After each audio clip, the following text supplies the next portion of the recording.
Chapter 1. The calm before the storm. Paris, before sunrise, has its own rhythm. The Seine whispers against its stone embankments, traffic lights blink through empty boulevards, and the great glass pyramid of the Louvre glows faintly under street lamps. Inside, night guards pace the marble halls, their footsteps echoing through centuries of art and empire. The museum is sleeping, but it never truly rests. Narrator. Every night the Louvre breathes history. Paintings watch from their frames. Statues seem to listen. Yet beneath that calm, something invisible has been moving for months. A design as intricate as any Renaissance masterpiece, drawn not in paint, but in secrecy. At a small cafe 2 blocks away, a man sits alone by the window. He's in his late 30s, dark-haired, dressed like a construction worker finishing an overnight shift. To the waitress, he's just another early riser, but to the people waiting in a van near the Pont du Carrousel, he's the signal that their plan is alive. 3 months of surveillance, one voice murmurs in the van. Today, we stop watching. Today, we act. The crew has rehearsed every second. They know the guard rotations, the blind spots in the camera grid, the moments when security resets its sensors. They even know the exact decibel level that triggers the Apollo Gallery's glass alarms. They are not amateurs. They are artisans of crime. The leader, known only as Luke, closes a tablet showing the museum's floor plan. "We have 7 minutes," he says, "no more." Outside, the first faint blue of dawn stretches over Paris. Tourists sleeping in nearby hotels have no idea that within hours, the world's most famous museum will make headlines for the wrong reason. Narrator. October 19th, 2025. A date that would carve itself into French memory. What began as another peaceful Sunday in the City of Light would become the greatest art heist of the 21st century. Inside the Louvre, security officer Camille Roux finishes her round. She's worked here 10 years, long enough to feel the building's moods. Sometimes it hums with visitors, sometimes it whispers. This morning, it feels heavy, electric. She radios her partner. North wing clear. Heading to the glass pyramid. "Copy," replies her colleague, Antoine. Looks quiet. Camille doesn't know that the quiet she feels is not peace, but tension. The pause before impact. Outside, Luke and his team check their equipment one last time. Thermal cutters, suction lifters, carbon fiber cases, encrypted radios. Their cover. Maintenance contractors replacing exterior panes. The Louvre's renovation permits, obtained months earlier under false identities, make their presence look routine. Luke glances at his watch. "We go at 9:30 sharp. 9:30 a.m. The moment when morning guards change shifts and the public doors are about to open. A slice of confusion built right into the schedule. Narrator. Every masterpiece has composition, contrast, and timing. So does every perfect crime. Chapter 2. The perfect Sunday morning sunlight slides over Paris, warming the rooftops and catching on the river's ripples. Vendors open kiosks, families stroll toward museums. For most Parisians, October 19th feels ordinary. For a handful, it's destiny. At the museum's main gate, visitors line up early. A group of American students chatter excitedly about seeing the Mona Lisa. Inside, staff prepare exhibits, unaware that a team of thieves already has eyes on the building from across the street. Luke speaks into his earpiece. "Stage 1! Move a white service truck rolls from the curb. Logos on its side read Atelier Vert and Restoration, a real company name cloned months ago. The truck stops beside the Seine-side facade of the Louvre, precisely below the Apollo Gallery's windows. 2 men in orange vests climb into the hydraulic lift. From the security desk, Camille notices the truck on her monitor. She frowns. Did we have exterior glass maintenance today? Antoine checks his clipboard. No schedule note, but renovations have been all week. Maybe last-minute fix. Camille hesitates. Okay, keep an eye anyway. Up in the lift, Luke's Lieutenant Marco steadies the platform. Window B12, right? Luke nods. That's our door. They wear ear protection, not just for the sound of the diamond saw, but to hear their internal countdown. Inside the Apollo Gallery, priceless crowns gleam under controlled light. Cameras watch them, yet each camera feeds into a network recently updated and quietly infiltrated.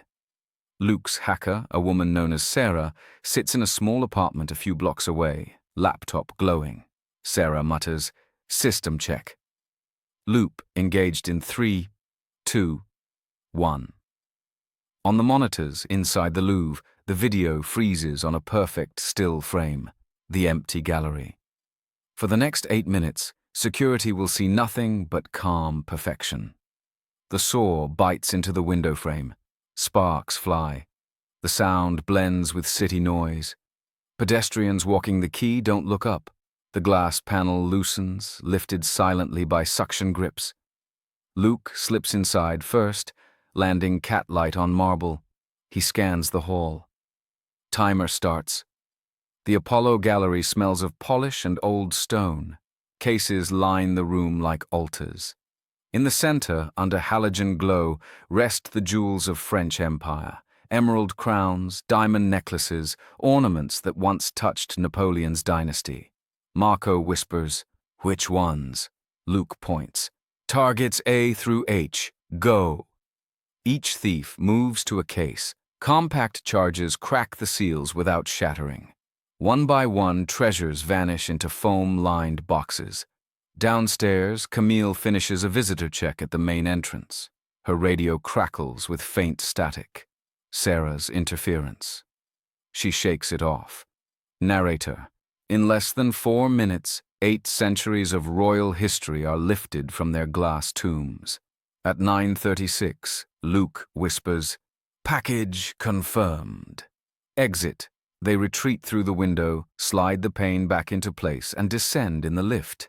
A tourist across the river takes a photo of the Louvre skyline, capturing unknowingly a vanishing act in progress.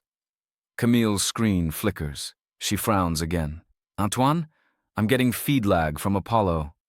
"Probably network patch," he answers. But seconds later, an internal alarm pings. Pressure drop in Case A. Camille's heart jumps. "That's the crown exhibit!" She races through corridors. By the time she reaches the gallery, the thieves are gone. Shards of glass glitter like ice on the floor. The air smells of burnt metal. "Call emergency response," she shouts into her radio. "We've been breached." Narrator. 7 minutes. That's all it took to rewrite the Louvre's history. Chapter 3. The Intruders. Sirens pierce the calm. Tourists are ushered outside. Staff lock down every exit. Within minutes, Paris police arrive. Detective Julien Mercier, a veteran of art crime cases, surveys the chaos. He kneels beside a broken display. Julien. They knew exactly what they were doing. No wasted motion. Camille stands nearby, shaken. "I saw a maintenance truck by the river." Julien nods. "We'll pull the footage." Outside, Luke's team has already ditched the truck near the Pont Neuf. They split into pairs, motorbikes waiting under a bridge. Luke hands Marco a small box. "Take it to the safe house." "No detours," Marco smirks. "You don't trust me?" "I trust the plan." Engines roar. Within seconds, they're swallowed by traffic. Narrator. The city's veins make escape an art form. Paris hides both beauty and anonymity. Back at headquarters, investigators replay security feeds, only to find the same looping image of an untouched gallery. The Louvre's network seems untouched, yet someone has erased time itself. Julien mutters, "Whoever did this, they had inside access or a ghost in our system." By afternoon, news spreads globally. Breaking banners flash. Louvre closed after major robbery. Reporters swarm the museum gates. A journalist calls out, "Detective Mercier, what was stolen?" Julien replies carefully, "We are still verifying the inventory." Preliminary assessment indicates several items of historical significance. Inside a sealed chamber, curators catalogue damage. One object lies half buried in shattered glass, a crown twisted, gemstones missing. Camille whispers, "They dropped it." "Why?" Julien studies the scene. "Because even perfection makes mistakes." He turns to a technician. "Get me prints, fibers, anything." That night, in a dim apartment overlooking Montmartre, Luc's crew gathers. Boxes line the table, each labeled with a letter. Luc opens one, revealing emerald fire. Sarah raises a glass. "To 7 minutes of immortality." Luc shakes his head. "Not immortality. Silence. We disappear now, but disappearances in Paris never last forever." Chapter 4. 7 minutes of chaos. The Louvre's marble corridors have never heard panic like this. Guards rush between wings, alarms pulse, lights flash red across centuries of calm. The Mona Lisa, locked safely behind bulletproof glass, stares impassively while chaos erupts beyond her gallery. Camille shouts into her radio, "Close all exits now." Visitors, confused and frightened, are directed toward the pyramid atrium. Parents clutch children, tourists film on phones. In the command center, supervisors bark orders, screens flicker with frozen feeds. Narrator, "In 7 minutes, centuries of control are gone." The Louvre, fortress of art, pride of France, has been humbled. Detective Julien Mercier stands under the shattered skylight of the Apollo Gallery, eyes narrowing at the pattern of destruction. "Clean cuts," he says, "not vandals. Professionals." An evidence tech kneels beside a scorch mark on the floor. "Portable thermite saw," he mutters. "They came prepared." Julien turns to Camille. "You said you saw a truck. What color?" "White. Construction logo, orange vests. Looked official." Julien. "Find the permit logs. Every contractor who's worked here this month." Another officer calls from a corner, "Sir, look at this." He holds up a small plastic fragment, an RFID tag, the kind used on museum badges. Julien studies it. If that came from inside, someone helped them. Outside, Paris is locking down. Bridges closed, helicopters circle. The Louvre's massive doors, built to outlast kings, now guard a crime scene. Narrator. In a city used to protests, revolutions, and power plays, the theft hits deeper. It isn't just jewels stolen, it's identity. At police headquarters, the culture minister speaks to the press. "This was not only an attack on a museum," she says. "It was an attack on the soul of France." Julien watches from the corner of the room, silent. He's been here before. Smaller heists, private collections, stolen impressionists smuggled through Belgium. But this is different. The Louvre is sacred ground. "Sir," says his partner, Inspector Léa Fournier, handing him a tablet. "Traffic cams picked up the maintenance truck leaving the quay at 9:38. Last seen near Pont Neuf. Then nothing," Julien scrolls. "No plate read. Fake. Registered to a company that doesn't exist." He exhales slowly. "Then they planned this for months." In another part of the city, Luc and his team sit in silence. A small warehouse hums with refrigeration, an improvised vault. 8 black cases lie on a metal table, glinting faintly under LED lights. Marco whistles. "You realize what this is worth?" Luc replies quietly. "Worth isn't the word." This is history, and history burns anyone who tries to own it. Sarah types on her laptop. "Interpol will be crawling all over this by morning. I can jam the network trails, but not forever." Luc nods. "We leave Paris tonight." He looks at the emerald crown resting inside velvet. But the world will never forget today. Chapter 5. The Getaway. Night falls, and Paris glitters as if nothing happened. But inside the police command center, no one is sleeping. Julien paces before a map of the city. Red pins mark bridges, alleys, and storage depots. They needed an exit route, he mutters. Motorbikes, river, or tunnels. Pick one. Leia points to the river. Too many cameras. Julien taps the tunnels. Maybe? There are maintenance corridors under the old metro lines. They could have used them. Meanwhile, Luc and Marco are on the move. The jewels are divided into 3 cases, loaded onto 2 motorcycles disguised as courier bikes. The rest, decoys, stay behind in the warehouse with Sarah.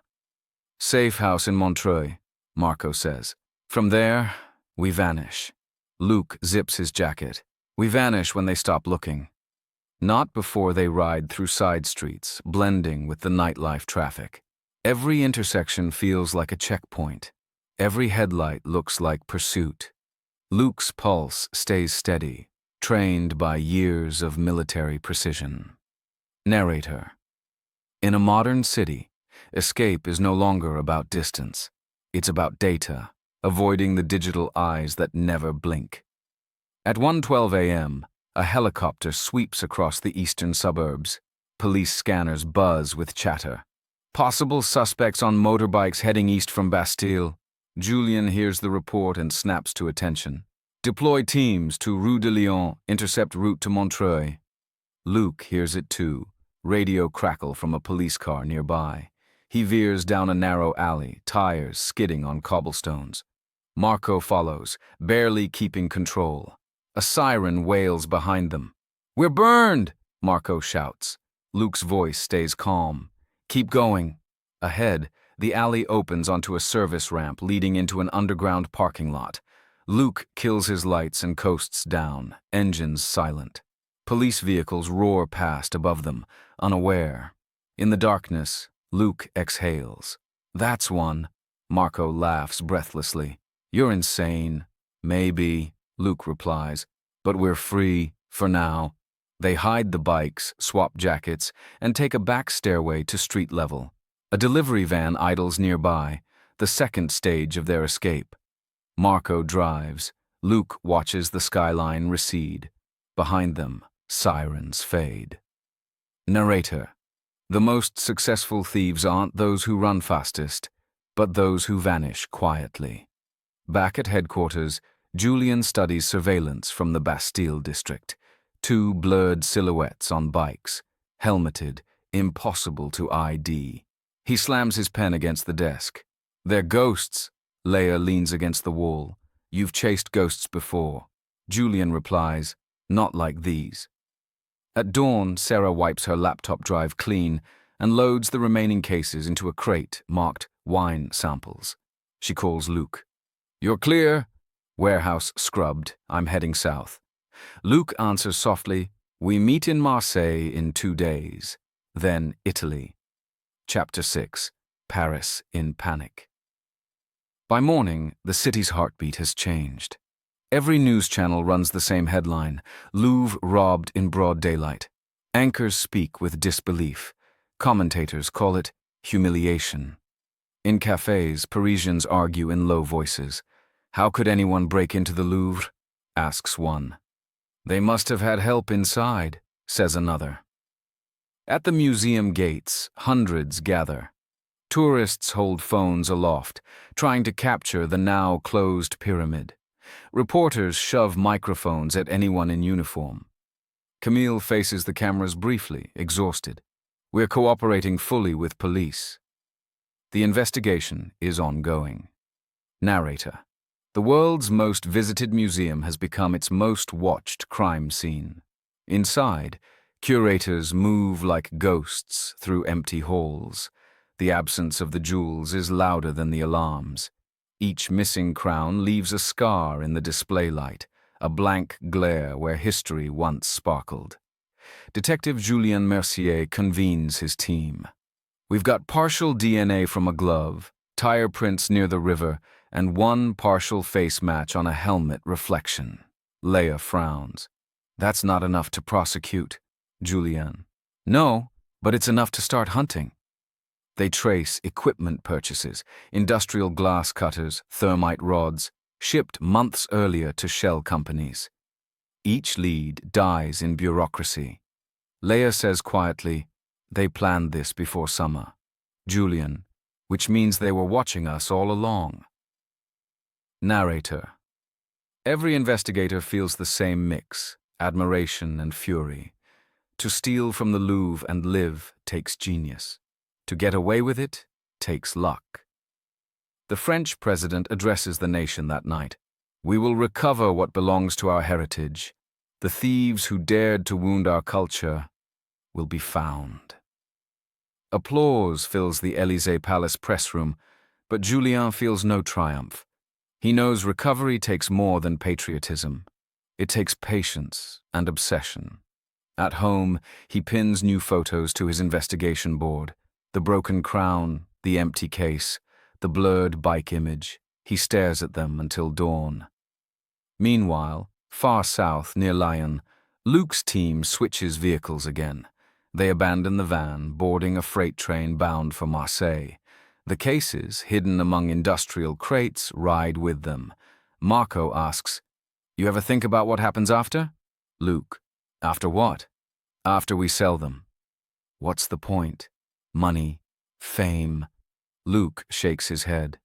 "Neither. Some people collect art. We collect stories, and this one will outlive us."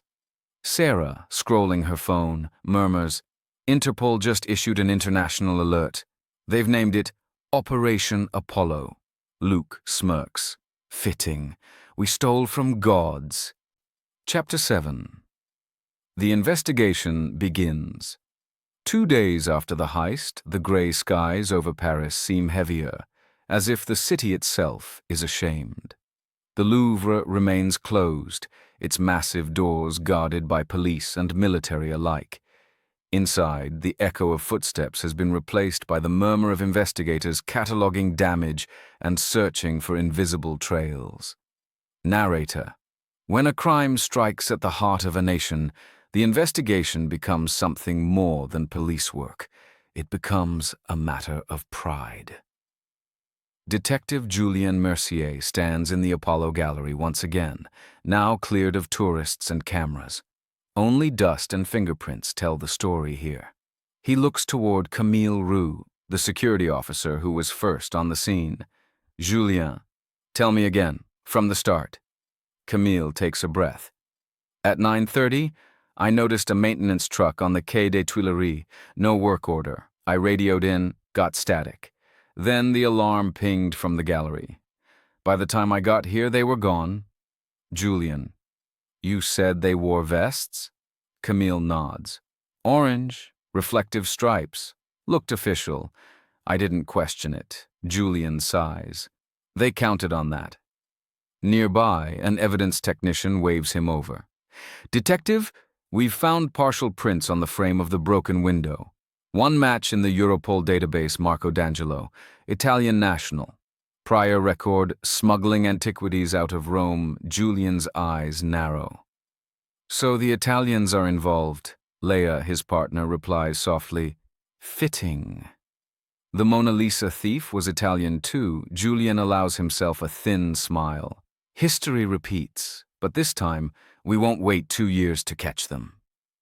Across the Seine, in a secure government building, the French Minister of Culture meets with Interpol liaison officers. "Minister, this is not merely theft. It's a symbolic wound.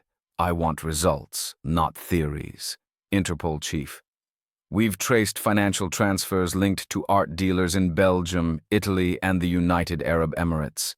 These jewels will not be sold openly. They'll be dismantled, stones separated from the metal." Minister. "Then stop them before they vanish." Narrator. The race begins, not to find thieves, but to stop time. Every day that passes means another diamond recut, another emerald lost forever. In a small Marseille apartment, Luke's team lies low. The news blares from a muted television. International Operation Apollo intensifies. Sarah scrolls through messages. They've already connected Marco's name. Marco curses. Of course they did. Luke stays calm. Then we move faster. They divide the collection, half to remain in Europe, half bound for the Middle East, through black market intermediaries. Luke knows one truth: jewels are currency without borders. Still, something in him hesitates. He looks at the emerald crown again, the one they dropped, now famous in every paper. We could have walked away with perfection, he murmurs. Sarah answers, perfection is what gets you caught. Chapter 8. The world reacts. The heist becomes a global obsession. Every network runs hour-long specials. Documentaries dissect every second of security footage. Memes flood social media. Ocean's 11, Paris edition. Narrator. The world loves a perfect crime, especially when it happens in a temple of beauty. In New York, talk shows debate the symbolism. Why steal from the Louvre? One host asks. A guest replies, because it's the ultimate statement, stealing history itself. Back in Paris, tourism dips sharply. Fear and fascination mix. Souvenir shops sell T-shirts reading, I survived the Louvre Heist. The museum's director faces a storm of criticism. One journalist shouts, Madame Lefebvre, do you still claim the Louvre is secure? She answers quietly, security is a concept, not a guarantee, but art endures. Behind the scenes, pressure mounts. The French president authorizes full cooperation with Interpol and intelligence services. Satellite tracking of known smuggling routes begins. Anonymous tips flood hotlines, each one promising knowledge, most of them lies. Detective Julien Mercier sits in his office, walls covered with maps and photos. His partner Leia enters with a coffee. Leia, you've been here for 30 hours. Julien, sleep when they're in cuffs. She sets down a tablet. New lead, Marseille docks. Customs flagged a container marked as antique wine barrels bound for Alexandria. Julien's eyes light up. Get a team. They arrive at the docks under the cold dawn. The air smells of salt and oil. Workers glance nervously at the convoy of police vehicles. A foreman approaches. You have authorization? Julien flashes his badge. More than that. Open it. They crack the seal on the container. Inside, barrels as promised. But beneath the first layer of oak staves lies a hidden compartment lined with lead foil. Julien pries open the lid. Inside, nestled in foam, is a velvet pouch. He opens it. An emerald necklace gleams. Leia exhales. That's one of them, Julien. And that means they're still in France. They find 2 more pieces inside, smaller tiaras wrapped in cloth. But no sign of the thieves. Julien radios headquarters. Tell the minister we have partial recovery, but the rest is moving. Narrator. Every recovered jewel is a small victory, but the game is far from over. For every piece found, another slips deeper underground. In a luxury villa on the outskirts of Marseille, Luke receives a call. Sarah answers, listens, then hands him the phone. Voice online. Shipment compromised. Luke's jaw tightens. Which one? The Alexandria container. He closes his eyes. Then they're closer than I thought. He turns to his team. We split again. Smaller groups, fewer traces. Marco protests.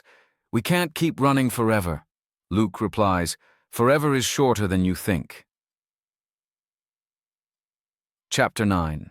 Secrets of the Apollo Gallery. Narrator. Before the heist, the Apollo Gallery was a symbol of light, designed to honor the sun god, decorated by Louis XIV, home to jewels that glittered under his name. But every light casts a shadow. Julien returns to the gallery weeks later. Repairs have begun. Scaffolding lines the walls. He walks slowly, studying the displays. Camille joins him. Feels strange seeing it empty, Julien. The emptiness tells the truth. We worship beauty, but we guard it with routine. Camille smiles faintly. You think we failed? Julien, no. I think we forgot that perfection attracts predators. He stops before the display where the emerald crown once rested. Do you know the irony? These jewels have been stolen before. During the Revolution, royal treasures vanished, some recovered, most lost. History repeats because greed is patient. Camille studies him. You sound like you admire them, Julien. I admire precision, not theft. They built a masterpiece of crime. Across town, Sarah sits alone in a rented room, laptop open. She watches a live stream, the Louvre Heist, inside the investigation. Her face remains unreadable. Then she opens a secure chat. Message received. Buyer confirmed. Zurich, 72 hours. She types back. Confirmed. But something gnaws at her. The thrill that once drove her is gone. She thinks of the gallery, the silent light, the smell of history, and wonders if some crimes are too beautiful to survive their own success. Narrator. In every heist, there comes a moment when triumph curdles into fear, when escape becomes exile. Julien sits in his office reviewing forensics. A new clue surfaces. A fiber sample from the broken case glass, unique polymer used in industrial gloves manufactured in Milan. He calls Leia. Get Interpol's Milan office on the line. I want import records for that polymer. Leia grins. You think our Italian friend left fingerprints on his own gloves? Julien. I think arrogance is the one thing thieves can't hide. 3 days later, confirmation arrives. The gloves were sold to a company registered under a false name, an alias used by Marco D'Angelo. Julien leans back. Got you? Meanwhile, in Zurich, Luke meets with a broker in a private art salon. The man's suit is impeccable, his smile reptilian. Broker. Beautiful work, monsieur. The world's finest museums envy your courage, Luke. Spare me the compliments. Let's talk, business broker. 2 million euros per piece, uncut. Luke shakes his head. Too low. Broker smirks. Emotion doesn't raise value. Risk lowers it. Sarah watches silently, sensing something off. The broker's bodyguard keeps one hand near his jacket. Luke leans forward. Do you know what happens when you try to cheat a man who stole from the Louvre? The broker laughs softly. I suppose I'm about to find out. Suddenly, the door bursts open. Swiss police flood the room. Luke turns to Sarah. You! She shakes her head, stunned. The broker raises his hands. Interpol cooperation, monsieur. Business is business. Luke curses under his breath as officers pin him to the wall. You'll never find them all, he hisses. You'll never find the last piece. Narrator. He's right. Even as handcuffs click in Zurich, one velvet case remains hidden, somewhere in France, beneath layers of silence and loyalty. Chapter 10. Shadows of 1911. Narrator. To understand the present, you must walk through the corridors of the past. The Louvre has been robbed before, famously, almost mythically. 114 years earlier, in the summer of 1911, another man slipped through its doors and changed history with his bare hands. Julien Mercier stands in the Louvre's archives, leafing through yellowed reports from that older theft. Dust motes dance in the sunlight. He reads aloud to Leia. August 21st, 1911. Employee Vincenzo Perugia removed Leonardo da Vinci's Mona Lisa from its frame and walked out disguised as a worker. 2 years later, he was caught in Florence. The painting returned home, and the world fell in love with it. Leia smiles. So we owe the Mona Lisa's fame to a thief. Julien nods. Exactly. And that's what scares me. History has a taste for irony. He shuts the folder and stares at the wall of old black and white photos. Perugia said he wanted to return the painting to Italy. Our thieves? They wanted money, not pride. But both understood something deeper. The Louvre is a stage, and the world is watching. Leia tilts her head. You think Luke studied this case? Julien replies, I think he learned from it. He turned a solo act into a symphony narrator. The 1911 theft birthed a legend. The 2025 heist resurrected it. Modern tools, same heartbeat. What Perugia carried under his arm, Luke carried in 8 black cases, and both escaped through the same invisible door, the one called disbelief. Meanwhile, in a holding cell in Zurich, Luke sits alone. Swiss officers have interrogated him for hours, but he remains silent. His eyes are calm, too calm. Across the hall, Sarah watches from behind glass, waiting her turn. Officer, tell us where the rest are. Luke, you think I'm the leader? You're giving me too much credit. Officer, we already know about Marco. Luke smiles faintly. Then you also know you'll never catch him. Back in Paris, Julien receives the news of Luke's arrest. He doesn't celebrate. One down, he says, but the web's bigger. Camille meets him for coffee by the river, the museum glowing behind them. You think the rest will follow? Julien, maybe. But even when we find them, something tells me this story won't end neatly. It never does, she nods. The 1911 thief went to jail and became a hero in Italy. Julien smirks. Let's hope no one makes a movie about this one. Narrator, but someone would. Because when art meets crime, the line between villain and legend blurs faster than paint under rain. Chapter 11. The Chase. Across Europe, Interpol spreads its net across the continent. Agents raid safe houses in Italy, Belgium, and Spain. Every luxury jeweler with a shady side finds themselves under surveillance. The European art underworld, long quiet, hums with tension.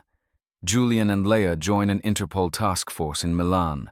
They coordinate with Italian police to track Marco D'Angelo, Luke's right-hand man.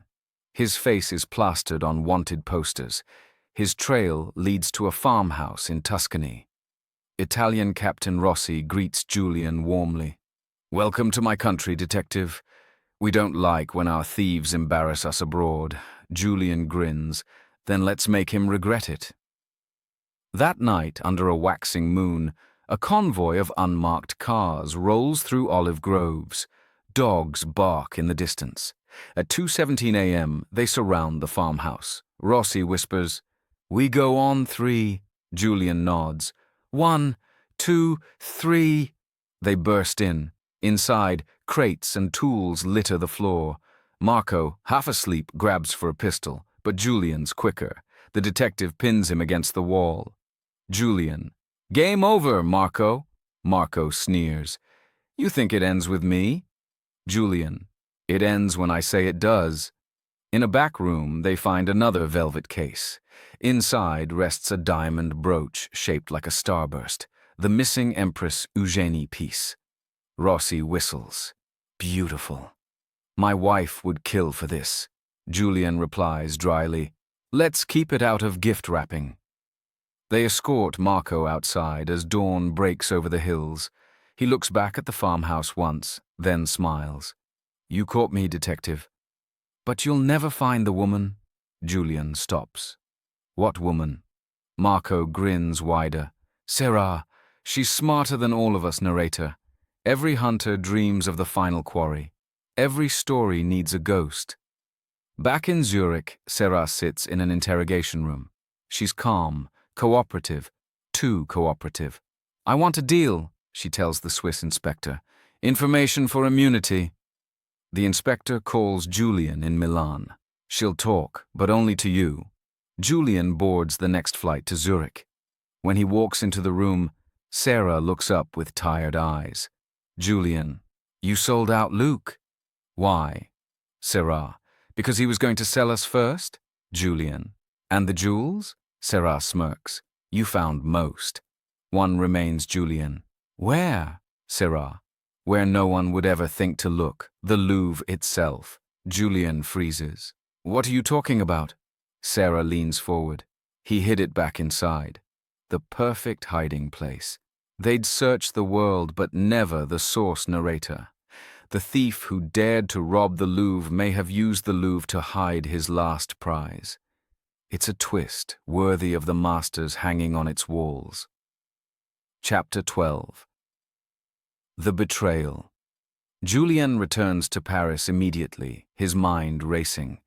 The museum's restoration work is still underway, scaffolding rising around the pyramid. He meets Camille under the archway.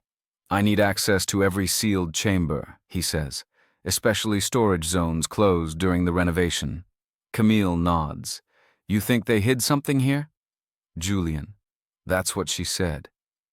And she has no reason to lie. Yet." They move through dim corridors lined with crates. Dust clings to everything. A faint hum of air conditioning fills the silence. In the sub-level beneath the Apollo Gallery, they find a locked panel marked Maintenance Access. Camille swipes her badge. The door hisses open. Inside, old cases, wires, tarps, and a small black box tucked behind an electrical conduit. Julien kneels, opens it slowly. A crown of sapphires gleams under the flashlight. The missing final piece. Camille gasps. "He really hid it here." Julien stares at it in awe. In the House of the Sun, he left his last light. They log the discovery, sealing it in evidence. For a moment, relief floods through the team. But then a message arrives from Zurich. Leia reads it aloud. "Sarah escaped custody this morning. She had help.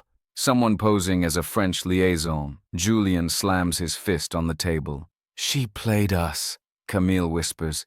"You said she had no reason to lie." Julien: "She gave us what we wanted to keep us busy." While she disappears for good narrator. Every heist ends with betrayal. In the world of thieves, loyalty lasts exactly as long as necessity. Weeks pass. Luc faces extradition to France. Marco awaits trial in Rome. But Sarah? She's gone. Interpol circulates her photo across Europe. No trace. Julien visits Luc one last time in his cell. "She used you?" Luc smirks. "Everyone uses everyone." "That's the only real art left, Julien." "We found the last crown?" Luc chuckles softly. "Then maybe the Louvre got what it deserved." "Attention." Julien stands. "You'll spend years behind bars." Luc shrugs. "Maybe. But I stole something you can't recover, Julien." "What's that?" Luc: "The illusion of safety." Narrator: "And with that, the thief smiles, because he knows he's right. Paris will rebuild its pride. The Louvre will reopen its doors. But something invisible has cracked. Trust. Chapter 13.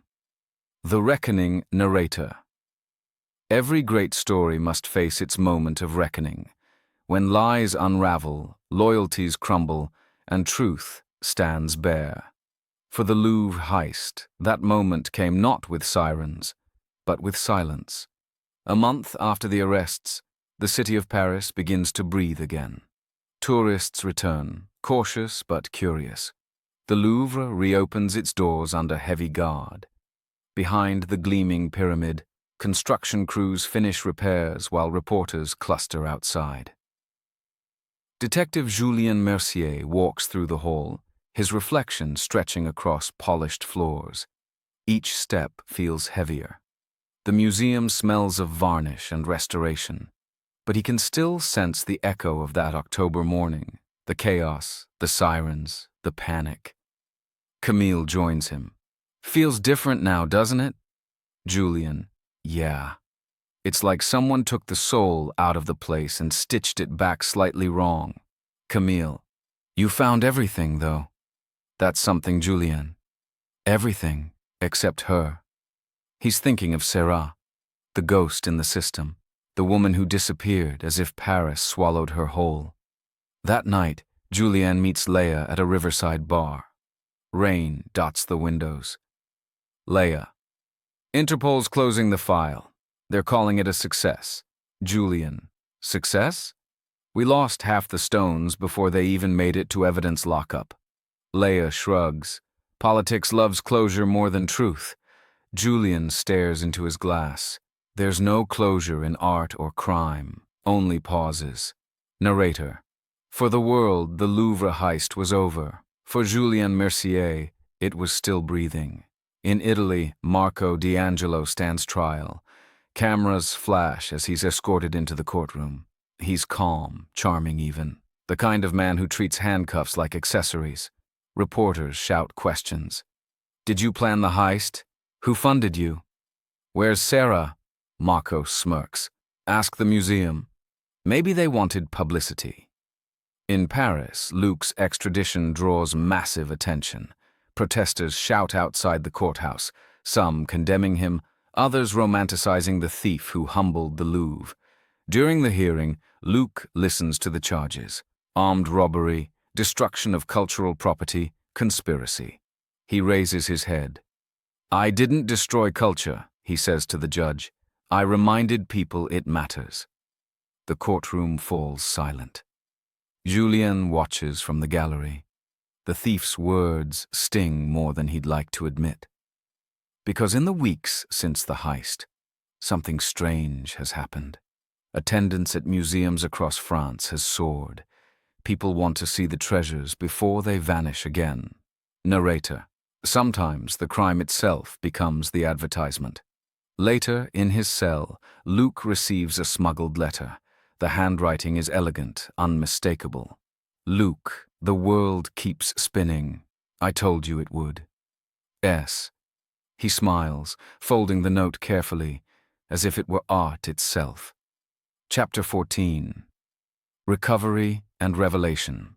6 months later, spring warms the Seine. Cherry blossoms bloom along the riverbank. The city's scars are fading, but memory lingers. Narrator. History moves slowly, like restoration work on a damaged fresco, but even in patience, revelations bloom. Julien sits in a meeting at Interpol headquarters. A Belgian officer displays slides of newly recovered gems from Antwerp, stones matching those stolen from the Louvre. Officer. They were recut, but laser analysis confirmed the origin. The dealer claims he bought them from an intermediary named Cassandra. Julien's pulse quickens. Cassandra. That's her alias. The officer nods. She's been seen in Barcelona, Milan, and Athens. Always a step ahead. Always gone before the raid. Leia turns to Julien.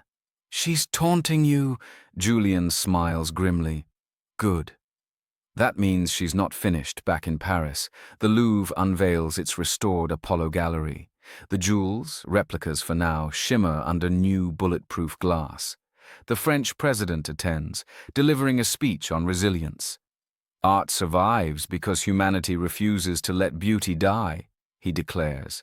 Camille stands beside Julien in the crowd. Do you think she's watching? Julien.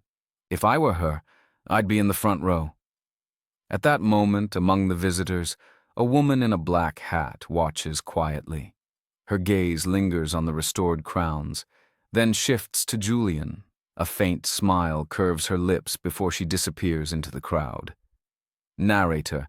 Legends don't end, they fade into new disguises.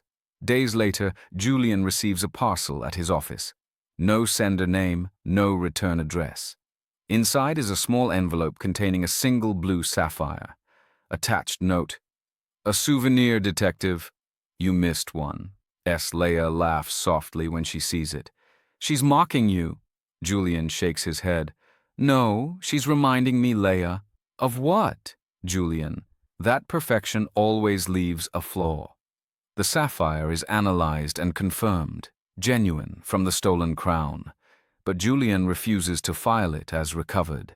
Instead, he locks it in his desk drawer, a reminder of the chase that never ends. Narrator. Some treasures belong not in museums, but in memory. Some thieves steal only to prove they could. Luc is eventually sentenced to 20 years in prison. Marco receives 15. The recovered jewels are displayed once more under tighter security. But Sarah, Cassandra, remains a whisper, Some claim she fled to South America, others to Dubai. Some even say she works for a private collector in Monaco, guarding art instead of stealing it. For Julien, none of that matters anymore. What matters is that the Louvre still stands, still breathing through the centuries, carrying both scars and pride. Chapter 15. Legacy of the Louvre. Narrator. Art and crime share one thing. They both chase immortality. The Louvre has been robbed, wounded, and yet every time it rises brighter, because beauty is defiance carved in stone. A year after the heist, the museum holds a commemorative exhibition, the Louvre Heist, Shadows and Light. It displays not only the recovered jewels, but also the story, the broken glass, the tools, even the fake maintenance vest found on site. People line up for hours to see what once shamed the nation. Julien walks through the exhibition quietly. His reflection passes over a case containing the twisted frame of the damaged crown. A plaque reads, "Recovered October 2025. Restored 2026. A young student beside him whispers to her friend, "Can you imagine being the detective who solved this?" Julien smiles faintly but says nothing. Camille appears beside him. "You never told me what happened to the sapphire." Julien, "It's safe." Camille grins. "That's what they said about the Louvre." He laughs softly. "Touché." Outside, Paris glows under golden light. Street musicians play near the Seine. Tourists take photos where the heist once unfolded. The pyramid gleams like nothing ever happened.